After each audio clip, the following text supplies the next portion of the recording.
Bonjour à tous, c'est Solène, j'espère que vous allez bien. On se retrouve aujourd'hui dans cette nouvelle vidéo sur la chaîne pour un update de lecture. Avant de rentrer dans le vif du sujet, je voulais juste vous remercier en fait pour vos petits messages parce que oui, je suis bien arrivée en Angleterre. Donc vous pouvez le constater, ici je suis dans ma chambre et c'est assez pratique en fait parce que j'ai une fenêtre juste au-dessus de mon lit et juste avec un rebord où mon ordi tient. Donc c'est super pratique pour filmer et la luminosité je trouve qu'elle est pas trop mal pour le moment. Donc je vais essayer de m'arranger au mieux mais je pense que ça va être votre nouveau décor pour les 2 prochains mois. Dans cette update lecture, je vais vous présenter 3 livres qui sont tous des premiers tomes de saga et ce sont quasiment tous des coups de cœur. Le premier livre dont je vais vous parler, c'est Angel Fall de Suzanne Ii. Donc c'est une trilogie que j'ai lue en entier, donc je vous présenterai les tomes 2 et 3 dans d'autres updates lecture. C'est une saga qui est disponible en France chez Pocket Jeunesse et je ne peux que vous conseiller d'ores et déjà de sauter dessus, alors même que je ne vous ai pas encore donné les points positifs. Mais vraiment, c'est une saga coup de cœur dans sa globalité. J'ai vraiment adoré le premier et le troisième tome, mais voilà, je peux déjà que vous conseiller de le lire. Donc le deuxième livre que je vais vous présenter, je vous l'ai dit, c'est une belle découverte et il s'agit du premier tome de la saga Métamorphose. Donc le premier tome s'intitule Exorde et c'est de Erika Duflo et c'est une saga en fait qui est publiée en France via des éditions canadiennes. Et enfin pour terminer cette update lecture, je vous parlerai du premier tome de la saga Luxe qui s'intitule Obsidienne. Et c'est de Jennifer L. Armentrout et en fait les 5 tomes sont sortis en fait, la saga est terminée, 5 tomes sont sortis en anglais, je les ai lus en anglais, j'ai lu jusqu'au 4e tome et donc en France seuls les 2 premiers tomes sont sortis, il me semble que le 3e tome devrait sortir en fin d'année si je dis pas de bêtises, je vous mettrai des liens dans la barre d'infos de toute façon si vous voulez aller vérifier ça. On commence tout de suite avec Angel Fall de Suzanne Ii. Donc en fait dans cette histoire on va retrouver Penryn, une jeune ado de 17 ans qui vit en fait dans un monde un petit peu post-apocalyptique. Désolée, excusez-moi, je risque de chercher mes mots parce que c'est vrai que j'ai un... Enfin, vu que je suis entourée de personnes qui parlent que anglais, des fois j'ai un peu de mal avec les mots, ça me vient plus en anglais qu'en français, donc je m'excuse d'avance. On va retrouver dans cette histoire Penryn qui a 17 ans et qui vit dans un futur proche complètement apocalyptique, complètement chaotique. Pourquoi? Eh bien tout simplement parce que le jour du jugement dernier est en train d'arriver en fait sur Terre. Les anges ont envahi la Terre et ils sont en train, on va dire un petit peu d'éradiquer la population humaine. Et donc ils sont devenus les rois la journée, la nuit ce sont des gangs en fait de survivants qui se sont créés, qui sèment la pagaille. Donc comment vous dire que c'est un petit peu la merde? Même carrément. Voilà. Penryn, elle a 17 ans, elle vit avec sa petite sœur qui s'appelle Peg et avec sa mère. Son père, elle nous explique vaguement qu'il n'est plus là, qu'il est parti, donc on sait même pas s'il est encore vivant puisque quand on commence l'histoire, c'est 6 semaines après que les anges soient arrivés sur Terre et complètement chamboulé la vie sur Terre, donc c'est un petit peu problématique. Et donc on commence cette histoire en fait où Penryn et sa mère et sa petite sœur en fait sont en train de partir et là eh ben, elles assistent à un combat entre des anges, chose complètement inhabituelle. Donc elles essaient de passer inaperçues, sauf que forcément il y a quelqu'un qui va vite remarquer Peg et qui l'emmène. Donc suite à ça, Penryn se jure en fait de tout simplement aller sauver sa sœur parce qu'elle veut pas les laisser aux griffes, aux mains de ces monstres. Et pour ce faire, elle va devoir s'allier avec un ange qui est resté en fait presque mort, presque inanimé sur le sol et qu'elle décide de sauver puisque c'est un ange en fait qui a été déchu et donc c'est Raph. Et Raph donc va devoir également s'allier avec Penryn pour tout simplement pouvoir retrouver ses ailes puisque on lui a arraché et Penryn les a gardées. Et elle les utilise un petit peu comme moyen pour comme monnaie d'échange, hein. C'est-à-dire que Raph va devoir l'aider à retrouver sa sœur et en échange il aura ses ailes et elle l'aidera à pouvoir voler à nouveau. Dans cette histoire, ce que j'ai vraiment aimé, c'est l'univers et les personnages. Le style d'écriture de l'auteur est assez cool, mais c'est pas l'un de mes préférés. C'est assez fluide, c'est assez, voilà, c'est assez concis, mais vraiment, enfin, j'ai trouvé que c'était un style assez banal en fait finalement. Mais vraiment, ce que j'ai aimé, ce sont les personnages qui sont très très différents.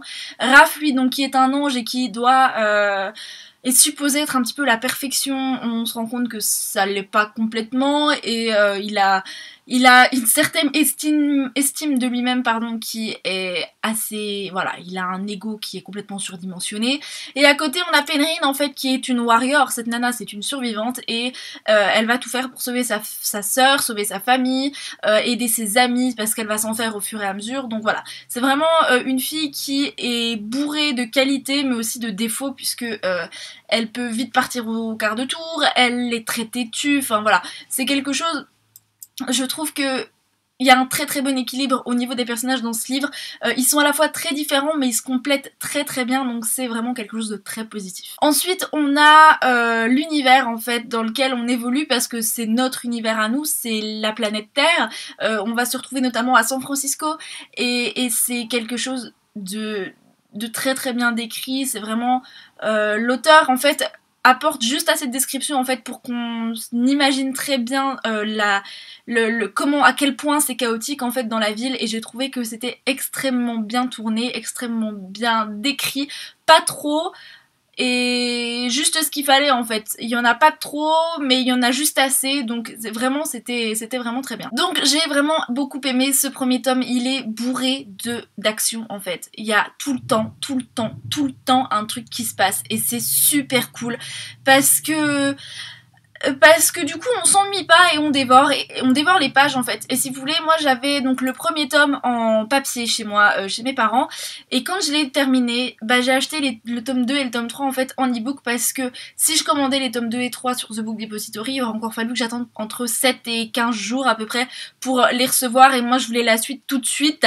et surtout quand on a à chaque fois les fins, donc voilà, franchement je peux que vous conseiller cette saga parce que j'adore tout ce qui touche aux anges, aux démons, que ce soit dans la Bible ou non, hein, par exemple, parce que là c'est vraiment très très puisé dans la Bible. L'auteur s'est beaucoup inspiré de ce qui se passait, puisque avec le jugement dernier, avec l'enfer, avec pas mal de trucs, avec les anges en eux-mêmes, c'est vraiment la fin du monde selon le jugement dernier qu'il y a dans la Bible. Alors après, je ne suis pas du tout une pro de tout ce qui est religieux, hein, soyons clairs, mais j'ai trouvé que c'était assez intéressant la façon dont elle utilise ça et la façon dont elle le remodèle à sa sauce, et franchement j'ai beaucoup aimé. Donc je peux que vous conseiller cette saga, et franchement le tome 3 c'est le meilleur, ça clôt la saga, mais voilà, d'une façon incroyable, et en plus donc on a de la fantaisie, enfin du fantastique avec les anges, on a énormément d'action, de rebondissements, de suspense aussi, parce qu'on se demande comment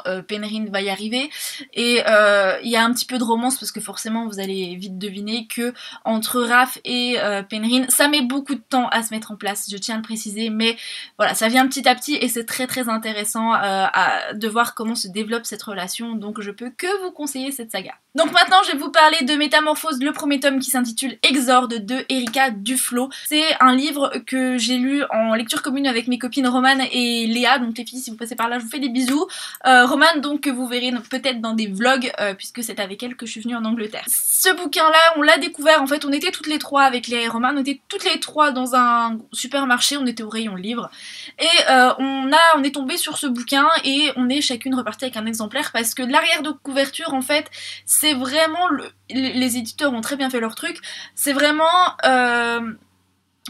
genre un dialogue de trois lignes entre les deux personnages principaux en fait, et qui vient quand même vraiment du milieu du bouquin, et donc quand tu lis ça tu te dis ah. Dans cette histoire, on va retrouver une jeune fille qui s'appelle Senna, qui a 18 ans, 17 il me semble, enfin voilà, c'est une ado qui, depuis le décès de sa mère en fait, a décidé de changer de personnalité, on va dire ça comme ça, elle se donne un genre, elle se donne un style, elle ne fréquente plus du tout les mêmes personnes, elle rentre tard le soir, elle est souvent renvoyée de l'école,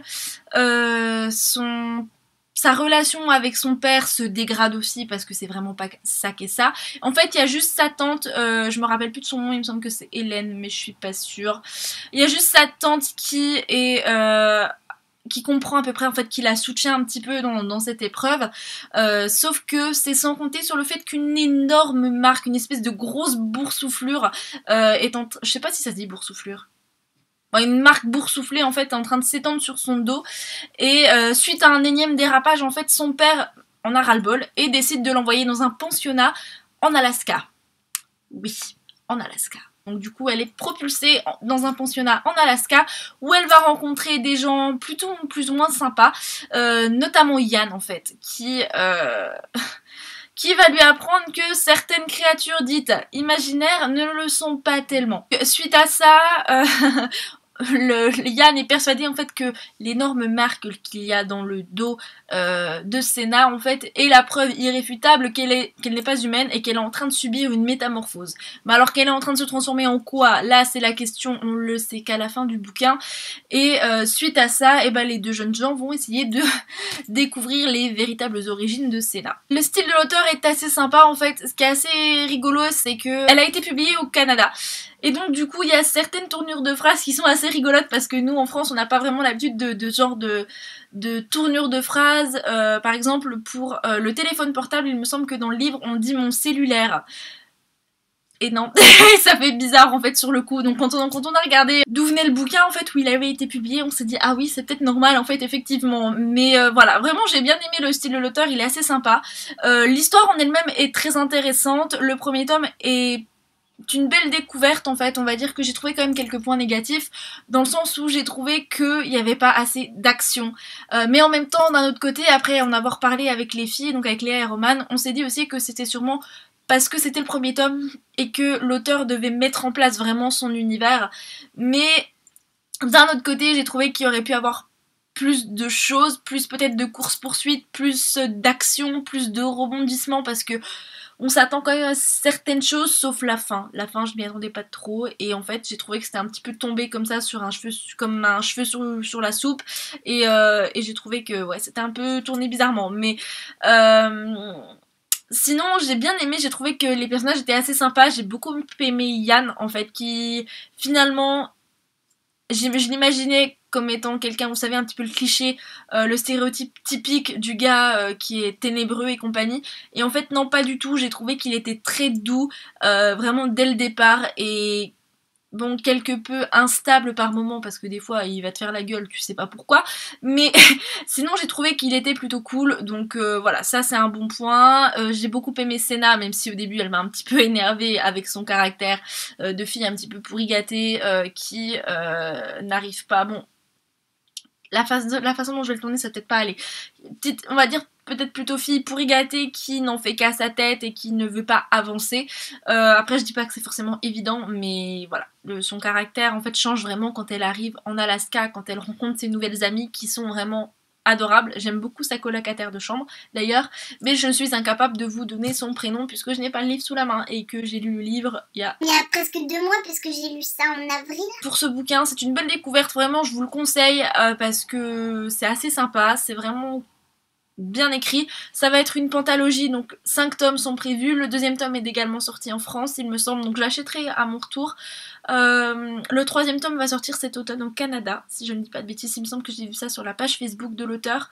Donc voilà, je vous mettrai de toute façon les liens en barre d'infos si ça vous intéresse pour aller voir ce bouquin, et je vous le conseille quand même parce que ça vaut le coup. Et enfin, pour terminer cette vidéo, je vais vous parler de Luxe de Jennifer L. Armentrout, donc le premier tome qui s'intitule Obsidian, qui est sorti en France aux éditions J'ai lu, il me semble. Donc moi je l'ai lu en anglais, je les ai tous lus sur ma Kobo. J'ai le tome 5 aussi qui m'attend et que je pense que je vais lire cet été. Et franchement, c'est l'une des meilleures sagas que j'ai pu lire cette année, dont j'ai eu la chance de lire cette année. Non, c'est pas très français ce que je viens de dire. Bref, vous avez compris. Je suis vraiment contente de m'être lancée dans cette saga. J'ai longuement hésité à la lire soit en français soit en anglais. Et finalement, je me suis dit, bon, on va quand même tester en anglais. Et c'est vrai qu'il y a énormément de critiques sur cette saga. Soit elles sont très très positives, soit elles sont très très négatives. Mon cas c'est du très très très très positif. Voilà. Donc dans cette histoire on va retrouver... J'allais dire Reine Taurine. Non, pas du tout. Ça ressemble un petit peu à cette histoire-là, mais pas tout à fait. C'est pas ça. Dans cette histoire on va retrouver une jeune fille qui s'appelle Cathy, qui est au lycée et qui doit déménager avec sa mère. Donc elle se retrouve dans un coin complètement paumé de Virginie occidentale et elle s'attendait à tout, sauf à avoir des voisins de son âge, et elle est plutôt contente, voire même carrément contente. Donc là, elle va rencontrer les jumeaux Black, donc on a Damon et on a Dee qui va devenir en fait sa meilleure amie. Cathy va vite se lier d'amitié avec Dee, sauf que avec Damon ça va le faire un petit peu moins, parce que lui c'est vraiment le garçon insupportable, ténébreux, qui a de la répartie, qui a un humour un petit peu noir quand même, hein, faut pas le cacher, et qui est très très très protecteur envers sa famille, mais plus vous avancez dans le roman, plus vous savez pourquoi. Et donc ça va être un petit peu plus compliqué avec Cathy, et et Damon et Cathy c'est un peu chien et chat. au début du roman, voilà. Sauf que suite à de multiples événements, Damon se retrouve en train de sauver Cathy. Et suite à ça, Cathy va se rendre compte que y a des choses dont qu'elle ignore l'existence en fait, tout simplement. Et elle va être complètement embrigadée, si je peux dire ça comme ça, dans une histoire complètement folle avec Damon. Et plus elle va essayer de rechercher la vérité sur ce qu'il est, et plus qu'elle va découvrir, c'est assez sombre, et plus elle va se mettre en danger, elle et sa mère, et même ses amis. Donc voilà, c'est vraiment une histoire que j'ai beaucoup aimée. Les personnages sont... Enfin, je peux que vous dire du positif de cette histoire en fait, tout simplement parce que l'auteur a un style qui est tellement addictif que... Enfin, c'est assez dingue. J'ai vraiment lu les bouquins très très rapidement. J'ai lu les 4 tomes, en fait les 4 premiers tomes, je les ai lus à la suite. J'ai dû lire les 4 tomes en une semaine parce que j'ai complètement adoré, surkiffé cette saga. Et je me suis gardé quand même le tome 5 parce que je me suis dit non, attends quand même un petit peu. Mets-le quand même de côté parce que c'est le dernier tome et j'aimerais vraiment le savourer parce que le tome 4 ça a été vraiment une révélation, c'est l'un de mes livres préférés. J'ai trouvé qu'il y avait énormément de choses qui se passaient dedans qui étaient incroyables. Donc là dans ce premier tome vraiment l'auteur met en place l'univers. C'est très original en fait. C'est du young adult mais d'un certain côté, elle apporte sa pointe d'originalité parce qu'on va pas parler de vampires et de loups-garous dans ce livre-là. Je vous dirai pas de quoi on va parler parce que sinon ça va être un gros spoil, mais honnêtement je ne m'y attendais pas et je suis vraiment super contente qu'elle ait trouvé ça, en fait, qu'elle ait fait ce qu'elle a fait, enfin ouais, qu'elle ait réussi à faire ce qu'elle a fait parce que je trouve que c'est très bien écrit, très bien décrit, très bien imaginé, très bien ficelé en fait, et vraiment c'est le tome 1 est vraiment très bien aussi parce que c'est l'un de mes préférés d'ailleurs, parce que tout se met en place petit à petit. On voit la relation entre Damon et Cathy qui évolue plus ou moins vite avec des hauts et des bas, et j'ai trouvé que c'était vraiment à mourir de rire. C'est une saga très drôle où les personnages ont vraiment beaucoup de répartie. Alors en français, c'est plus ou moins bien traduit, il me semble. Alors je pense que c'est plutôt bien traduit en français, mais c'est vrai que si vous avez la chance de le lire en anglais, lisez-le en anglais parce que l'humour est encore plus présent et j'ai trouvé que c'était vraiment super bien et j'ai trouvé que c'était...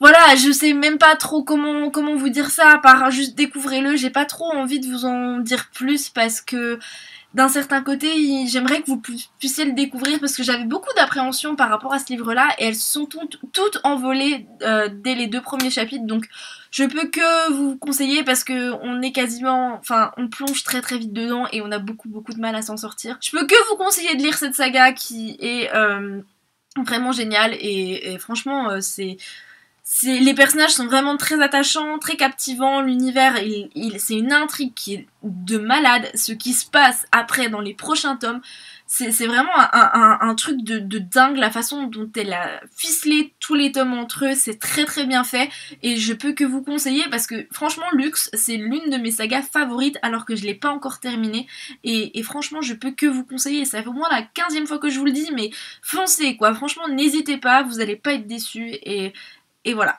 et c'était quelque chose de... Pouah, j'ai pris une claque. Et en fait je regarde là parce que j'ai ma liseuse. Pas d'inquiétude. Mais j'ai pris une claque et franchement c'est dingue. C'est vraiment dingue. J'en ai terminé avec cette vidéo, je vais vous laisser, je vous embrasse, je vous souhaite à tous et à toutes de très bonnes lectures. N'hésitez pas à me suggérer des vidéos, le type de vidéos que vous aimeriez voir en fait ces prochaines semaines, parce que je trouve que je fais un petit peu souvent les mêmes là en ce moment. Donc si vous voulez voir certaines choses, dites-le moi dans les commentaires, j'y répondrai avec plaisir. Voilà, j'en ai terminé avec cette vidéo, je vous souhaite à tous et à toutes de très bonnes lectures, je vous embrasse. Ciao.